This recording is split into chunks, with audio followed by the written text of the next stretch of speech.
is Steve Davenport, and I'm president of the Atlanta Society of Finance and Investment Professionals.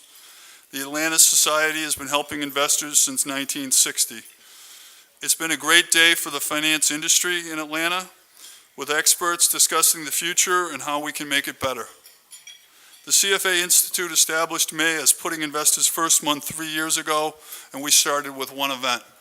Now to have a half day dedicated to this, I think it tells you that this industry is concerned about doing the right thing and having a better future. We've been working to create programs highlighting this initiative this year, and John Skinner, our VP of Programs, turned the effort into this half day. Kathy Ford, our Executive Director, working with Hyatt, has really put together a first-class conference. Great work, John and Kathy.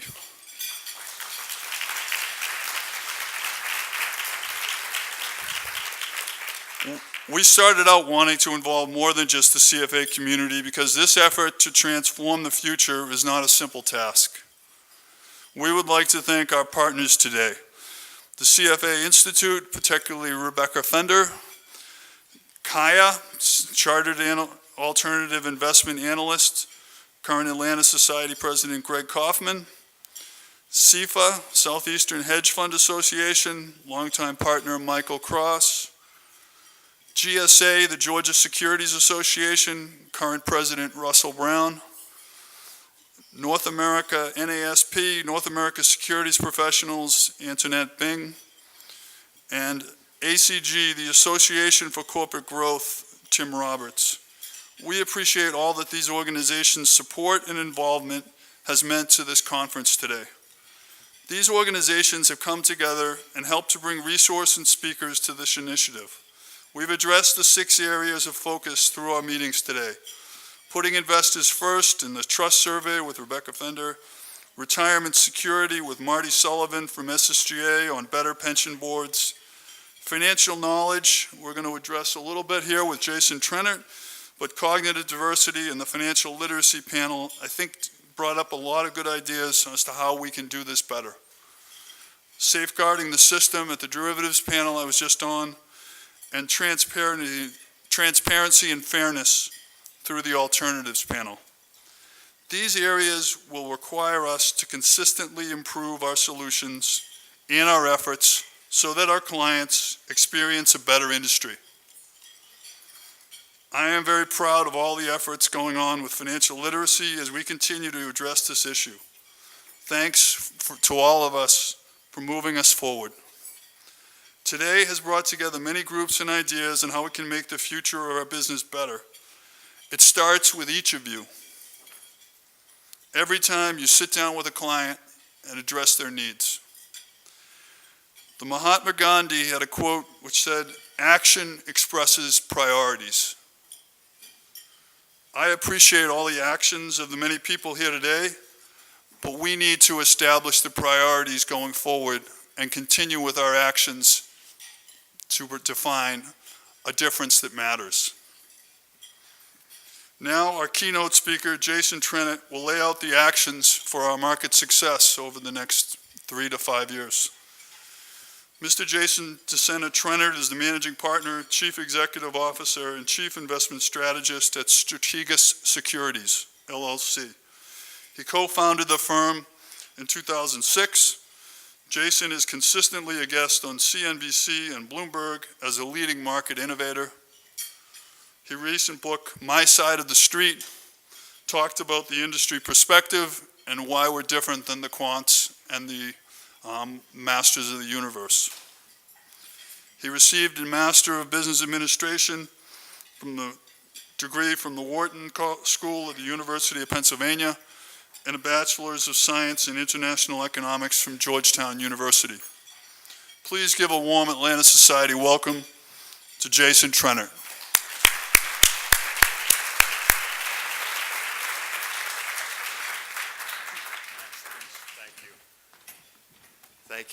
Thank you very much, Steve, and thank you all for hearing me out here. I talk about the markets a lot, and I'll do that today. I don't talk necessarily that much about the future of the industry, and that's, it's mainly because I don't know. But I'll tell you what I think, and well, I see what's going on. I've been in the business 25 years. I started my own company 10 years ago, which has been a much more I think rewarding MBA in many ways. It's kind of a real-time experiment in a lot of things I was taught in school. And the older I get, I'm more reminded of a quote from John Kenneth Galbraith said, "There's two types of economists. There's those that don't know, and those that don't know they don't know." And I feel very strongly that one of the most important things in the investment business, personally, is humility. I think that's and it's largely because I see the people with the least humility come closest to torching the entire financial system every 10 years. Also, I think it was in the late 90s, there was a strategist who was one of my mentors, a guy by the name of Barton Biggs. And Barton Biggs, I don't know if you remember Tim talking about long-term capital, but he said, when long-term capital when they hired their first Nobel Prize winner in economics, they had a chance. But once they hired their second Nobel Prize winner in economics, they were doomed. And I think there's an element of truth in that. Again, this is a social science. It's not a hard science. And I think we're going to talk about, I think there's a lot of attempts to try to make economics and the financial markets a hard science, but it's ultimately made up of human beings, flesh and blood. And I think it's very difficult. That's why I'm not particularly that worried about the industry. There's no question it's going to change in terms of the number of people and the products and all the rest of it. But I also think ultimately human beings are still going to lie at the heart of it. And so I think it's harder to disrupt maybe than some people think. So what I'm going to do is it's going to be a broad survey. It's going to be a little disjointed because, again, I usually just talk about the markets and so and talk a little bit less about the industry. So bear with me here. I'll tell you a bunch of stories. I'll show you some charts. We'll talk about the economy, the markets, but also take a look about talk about the industry as a whole. The way I've been describing kind of the overall market is kind of the good, the bad, and the ugly. And so some of you are maybe too young, but Good and Bad, the Ugly was Sergio Leone. It was a spaghetti western, and it was Clint Eastwood was in there, and Eli Wallach, and it's great. But it's a pretty good. I know this is hard to see for you, but this is the way I kind of look at the markets right now, which is to say that the good to me is that we'll go through these in more length in 1 second. But the good is that I think a recession is very unlikely over the next year or two. Okay, I think that there's enough consumer spending. I think is strong enough. I think government spending is actually already started. I think that's largely underappreciated by a lot of investment professionals. There was a budget that was passed at the end of last year that some people called the Christmas tree budget. It's a budget just in time for the election. But we think it's going to add something like 0.6% to GDP this year. And I would imagine that fiscal policy will loom larger in the next administration, whoever happens to win. I think equity valuations, I think if you're looking at what the other alternatives are actually quite reasonable. Just to put things in perspective, the average 10-year Treasury yield since 1950 has been 6.7%. We're now at 175. And so I know people, there's a lot of hand-wringing and gnashing of teeth about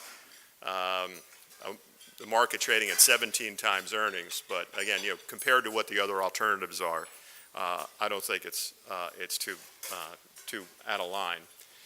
And then maybe the last thing I'd say that's part of the good is that I would argue there's very few signs of speculative excess, at least in common stocks. If you actually look at net flows into mutual funds and ETFs over the past 7 years, since the bear market ended, bull market started on March 9th, 2009. There's actually been net outflows from domestic equity mutual funds and ETFs. So it's very, very different than it was in, let's say, 1999 or 2008. where the average person really couldn't get enough of common stocks. Here, most people have abandoned them. And in my view, it's largely sat out the bull market.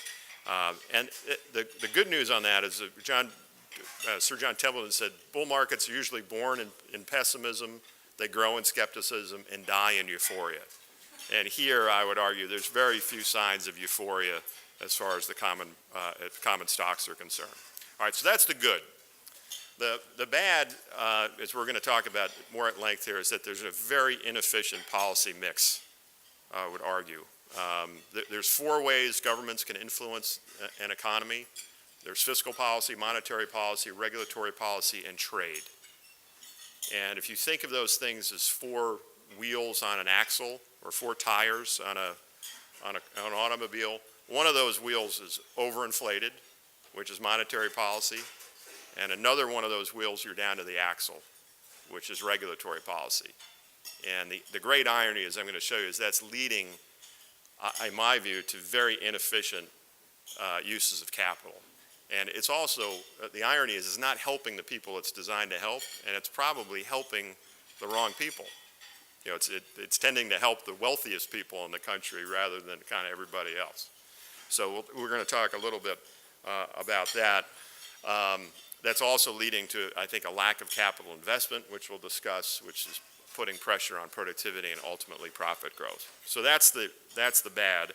The ugly is kind of the way you've got to play it. And this is kind of like the football analogy, winning ugly, right? Because in my opinion, I know there's a big love affair as far as active management is concerned.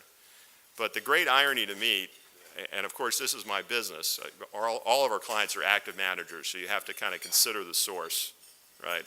But you know, what else would I say? But I think in many ways people are ready to abandon active management at precisely the wrong time.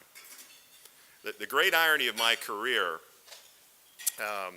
is, now I started in 1989, okay, so, but the great irony of my career, if I think about it, is that the golden age for active management was really the 80s and 90s, maybe up until the financial crisis, 2007. But if you think about that, in 1982, the S&P 500 was trading at 6 times earnings. It had a dividend yield of 6. 30-year treasuries were 15%, and in the early 80s, the Fed funds rate was over 20 for a period of time.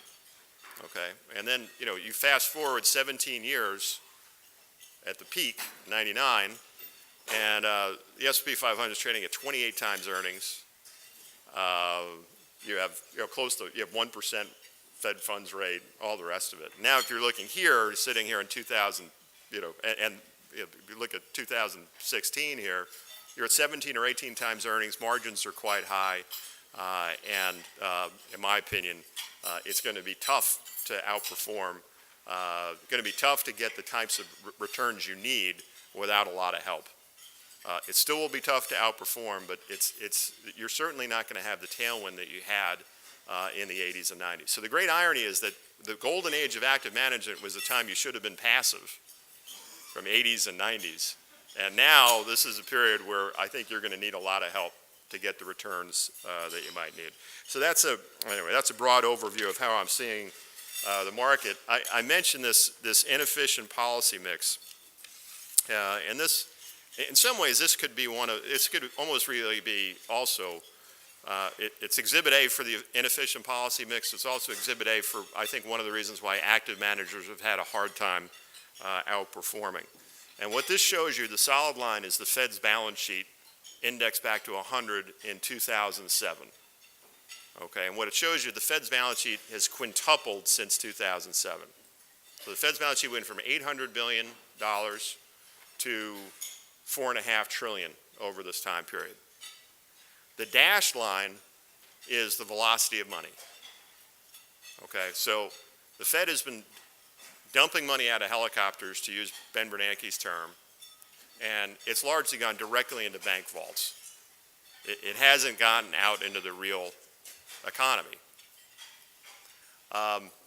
Again, the reason why this has been tough on active management, I would argue, is that I'm Catholic, so when you have zero cost of capital, it's like eliminating hell. It's like there's not a lot of incentives to kind of do the right thing, I think, if there's no hell.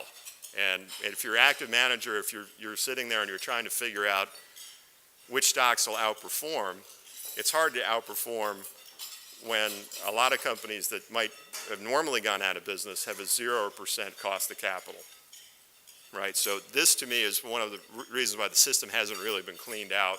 And this, again, gets to my idea that there's a very inefficient policy mix.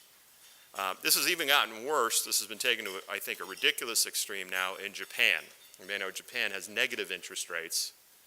And I was in Japan in February, and it was very jarring to me. I hadn't been there in a long time. But central banks continue to think they can rule the world and actually fix everything. And Japan actually went to negative interest rates, and everything went precisely the opposite way of the way they intended. Right? They're designed, negative interest rates are designed to get people to take more risk. And what happened, they introduced negative interest rates, the yen strengthened, the Nikkei fell dramatically, and bank stocks were down by a third. People in Japan are buying safes, they're hoarding physical cash, they're things that are manifestly deflationary. Because this is a social science, the econometric models say if you go to negative interest rates, people should take more risk. And what happens is people get less optimistic. They lose confidence. And so, again, very tough environment to invest in. The good news is that Japan is making the mistake before we are. Right? Is that there's a very, I think, small chance of us going to negative rates at any time, in my opinion. And again, I think it's counterproductive. Counterproductive because, again, it's kind of, I would say it's helping the wrong people. It's counterproductive because you also have very strong regulations on banks, right? So if you think about those four tires I talked about, or if you think about it as the car analogy, if you're increasing, quintupling the size of the Fed's balance sheet at the same time you're increasing regulations on banks, it's like stepping on the gas and the brake pedal at the same time. The average FICO score of a mortgage written in the United States last year was 755. Okay, so 755 is that would be like only giving passing grades to people who got A's, right? So it's a it's again, only really getting to people that really don't need the money and pay it back quickly, and that's also one of the reasons why it's been very hard on bank profitability. This is another, this chart is another example of kind of the perverse behavior that comes about from having such an inefficient policy mix where there's such a reliance on monetary policy to the exclusion of everything else. This is a chart of net bond issuance and share repurchases. I've been doing this a long time. I do a lot of charts. It's almost impossible to get two time series to line up like this. It almost seems like a magic trick, right? But what's happening, this is the other thing that's happening because you have such low interest rates, is that you're giving companies very little incentive to do anything else with their cash but buy back stock. There's a big focus on financial engineering as opposed to capital spending. And so, again, the econometricians and the academics would say, well, listen, the cost of capital for everything is going down. Why aren't they doing more CapEx? That's kind of what it's designed to do.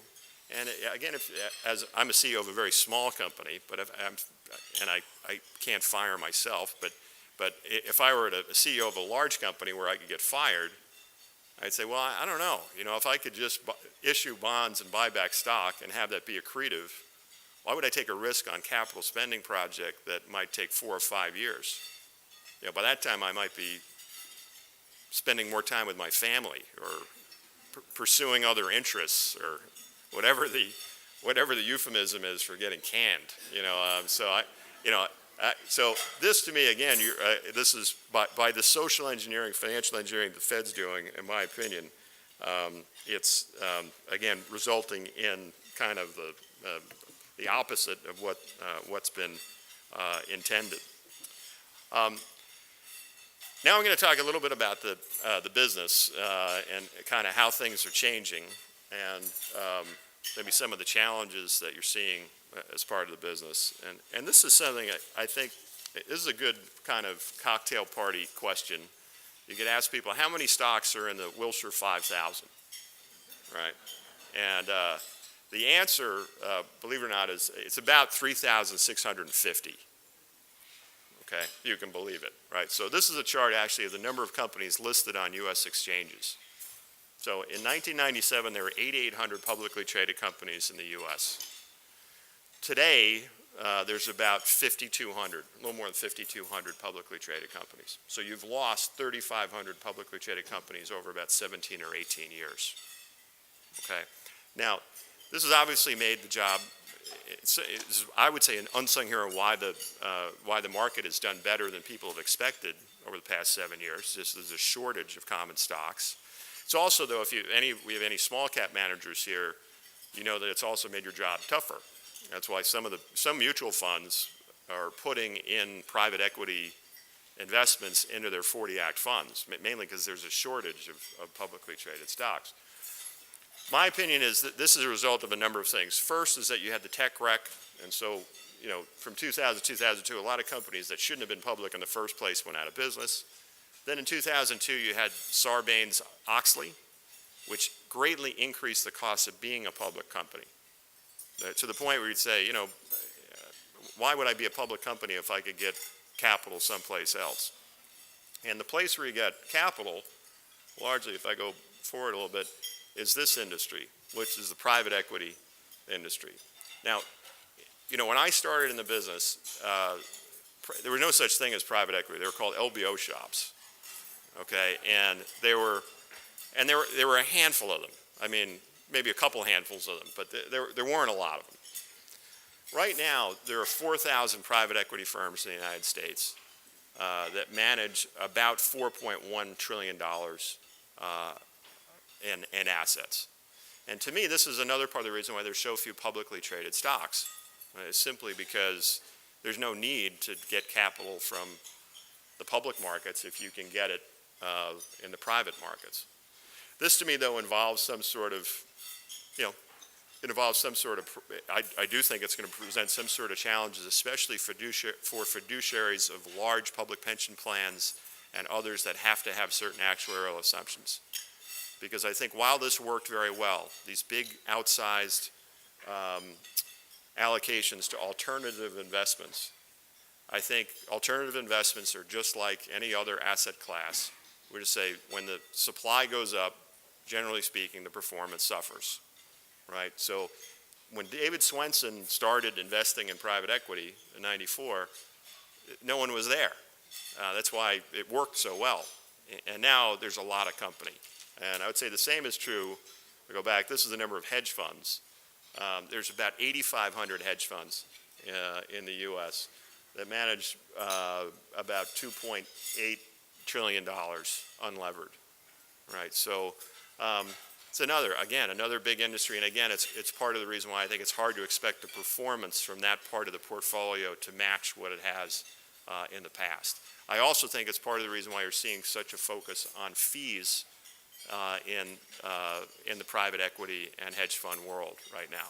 It's just that the returns lately have not kind of kept up, while that wave of fee compression has hit the long-only community for a long period of time, I take no pleasure in saying this, it seems like that fee compression, those waves are starting to wash up on the shores of alternative investment managers today. I live in New York, and I can tell you it's a hedge fund town, and people are bummed out. I mean, there's people are looking at kind of a significant lifestyle change. And of course, no one's going to, shed crocodile tears for a lot of those guys. But by the same token, there is going to be, I think, a very meaningful change in terms of hedge fund compensation. As far as the new, kind of the new president is concerned, whoever that might be, one of the things I would also say is that I think carried interest is toast. I think preferred tax treatment of carried interest, I think, is going to be a very hard thing to maintain. Again, I take no pleasure in any of that. I'm just saying that this is a very populist election. I'm a Republican. I'm all for low taxes almost at any period of time for any reason. But intellectually, it's almost impossible to defend. And if you want to change the tax code, it's a very easy thing to give up if you're a Republican to get other things you might want. So I'm not particularly optimistic as far as carried interest is concerned. For whatever that's worth, I'm wrong all the time. So, maybe I'll be wrong on that too. This is going back to the Yale model. This is just a chart of Cambridge Associates private equity index relative to the Russell 2000.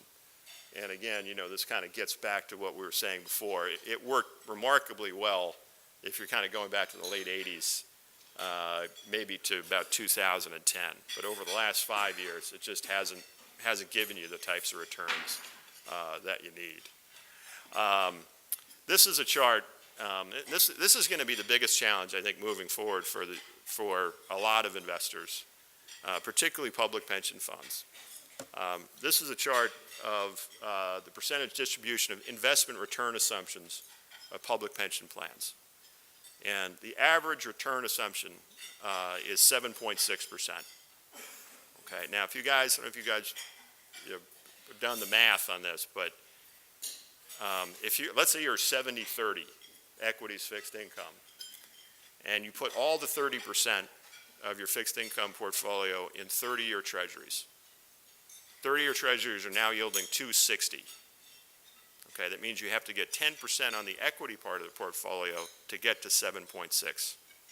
Okay, now imagine you're in Japan, or imagine you have a global portfolio of bonds, and Japanese 30-year treasuries are yielding 20 basis points. German 30-year treasuries are yielding 40 basis points. So I guess my point is it's awfully difficult in a period of very low interest rates to make the return assumptions that people have. And the first thing that should happen, in my opinion, is that return assumptions should be brought lower to something that's more appropriate or more realistic. The problem with that, of course, is there's a lot of political problems with that. It's very difficult to do politically. I think that's why there's such a focus on fees right now, because that's kind of the first step in easing people into maybe perhaps accepting less as far as what their returns are. But this also suggests to me, in many ways, that you're going to have, this is a forecast, that you're, in many ways what you have now and what you may continue to see is a new Nifty 50. And the original Nifty 50 was in the 70s, and they were one decision growth stocks.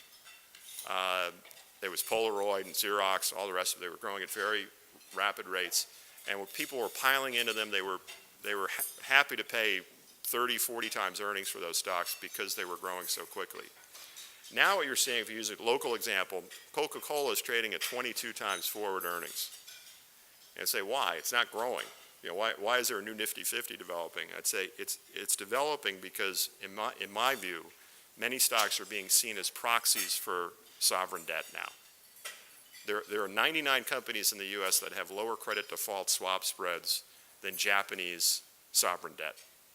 There's 35 companies in the U.S. that have lower CDS than French sovereign debt. And so little old common stocks, which have been a source of funds for alternatives and everything else, I think in many ways, the point I would make here is there may be your only shot to get anything close to this. And I still think it's going to be very difficult to get there. But in many ways, I kind of think the Yale model has peaked. And again, little old common stocks might be the new asset class over time. I want to talk a little bit about just getting into kind of a little bit more of the future of the industry in the last few minutes I have left.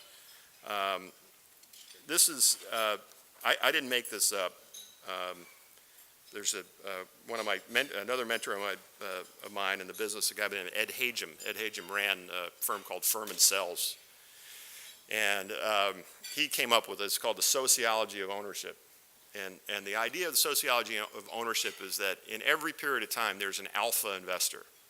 Right? There's an investor that kind of runs the board, and you have to know who that is, because it's going to have a big impact on what types of asset classes will outperform and what types of investments you should do. So In the 60s, bank trust departments of banks, especially when you're talking about common stocks, that was the 800-pound gorilla, right? Those are, and in 1960, by the way, the average holding period of a stock in the United States was 8 years. Okay, the average holding period of a stock in the U.S. right now is about a year, and it's up from about 6 months 2 or 3 years ago. But these are very long duration assets, so you kind of wonder, what's happening. Then in the 70s and 80s, you had obviously the explosion of mutual funds. Hedge funds, 90s, aughts, 90s and 2000s, hedge funds. I would say this decade, it's really been all about private equity. And then you're trying to say, if I'm looking out 10 years, who's going to be the alpha investor? Who's going to be the investor that really kind of runs the show, is going to have a big impact on how money is invested? In my opinion, for all the things that we talked about just before, it's going to be public pension funds and sovereign wealth funds, especially in the developing world, in the developed world, I should say, because a lot of promises have been made that are going to be very, very difficult to achieve without a change in asset allocation. And again, I think the change in asset allocation is going to have to be towards more risk, more common stocks, if you have any chance of making some of the actuarial assumptions or the promises that have been made. Steve mentioned before, I wrote this book called My Side of the Street. I have like 1,000 of them in my basement. Let us know if you need any or something. But I wrote it just to talk about defending the industry a little bit. I wrote it partly as a memoir because I've been doing this a long time and I like to write. And I did it partly as a defense of the industry. And you say, well, why do you feel like you have to defend the industry? I mean, that's kind of a big job for anybody. But, and again, I don't want to defend anyone's politics here, but when I hear Bernie Sanders say the business model of Wall Street is fraud, that makes me angry, because I've been doing this a long time, and there are bad actors like there are in politics or any other field of human endeavor. And there's also 6 million people that work in the financial services industry in the United States, which is considerably more than the 600,000 people that live in Vermont, just incidentally. And I was sitting at the sidelines. They used to talk about soccer moms. I'm a lacrosse dad, right? So my son plays lacrosse up in New York. And I spent a lot of time on sidelines. And I'm talking to one of the other fathers who's in the chemicals business. And he said, what do you do? And so on. I said, well, I work on Wall Street. And this is a couple of years ago. And he said, you work on Wall Street? That's great. He's like, I just saw this movie, Wolf of Wall Street. And he said, is it really like that, with the women and the drugs and the, all that stuff? And I said, no, not really, not anything like it. And then he paused a second. He said, boy, that's too bad. And I said, gee, you're right. It is too bad. I missed out on a lot of fun, I guess. But it's, it's shocking in a way that that's what kind of people think about the industry. And here I just have, a few kind of talking points about it. But and also some reading. There's 2 books here: The Mystery of Capital and Free to Choose, which I think are classics that are very important if you want to kind of back up on the importance of capital markets. But the simple point I would make is, as an economist, I'd say that countries that have deep capital markets, believe it or not, have less inequality, not more inequality, okay? And that's because the capital raising process breathes life into people's, not to get too corny about it, into people's dreams, right? It allows people to raise capital and start businesses. In the U.S., that is why the unemployment rate is 5%. It may not be jobs that are perfect or what have you, but if we're sitting here in Europe, I spent a lot of time in Italy, the unemployment rate is 11% in Italy. It's been that way for a long time. That's when everything's going okay. It's not in recession any longer, allegedly, right? So unbelievable.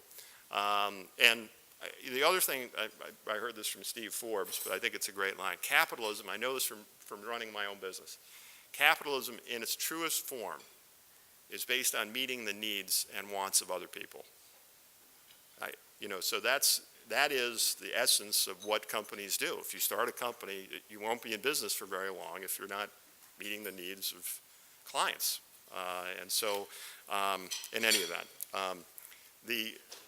I wanted to show you this. I know there's a lot of hand-wringing and gnashing of teeth about the potential of robo-advisors and all these things.